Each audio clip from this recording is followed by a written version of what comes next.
নরসিংদীর হাসপাতালগুলোতেও বাড়ছে গরমজনিত রোগীর সংখ্যা, যার মধ্যে বেশিরভাগই শিশু।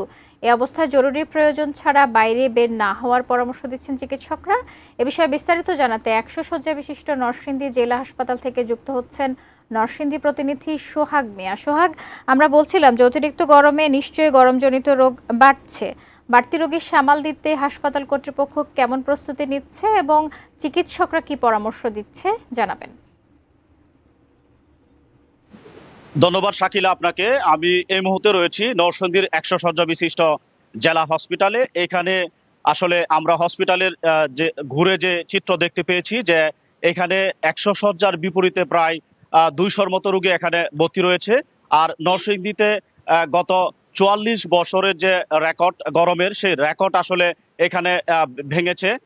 এবং আজকে সকালে অল্প খানিকটা বৃষ্টি হলেও এখনো পর্যন্ত আসলে ওই তাপমাত্রার যে বিষয়টা, তাপমাত্রা কমার যে বিষয়টা, সেটা একটুও কমেনি।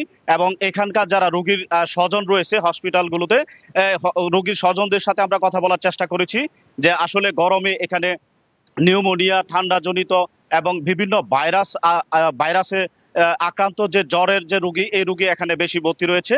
আজকে যে নরসিংদী 100 শয্যা বিশিষ্ট যে জেলা হসপিটাল রয়েছে, এই 100 শয্যা বিশিষ্ট জেলা হসপিটালে আমরা যে নারী ও শিশু ওয়ার্ড ঘুরে দেখেছি যে এখানে প্রায় 78 জন রোগী ভর্তি রয়েছে, যেখানে প্রায় 38 জনের মতো শিশু রোগী ভর্তি রয়েছে, যাদের মধ্যে অনেকেরই ঠান্ডা, নিউমোনিয়া এবং ভাইরাসজনিত জ্বরে যারা এখানে ভর্তি রয়েছে। এখানকার যারা হসপিটাল কর্তৃপক্ষ রয়েছে, হসপিটাল কর্তৃপক্ষের সাথে আমরা কথা বলেছি।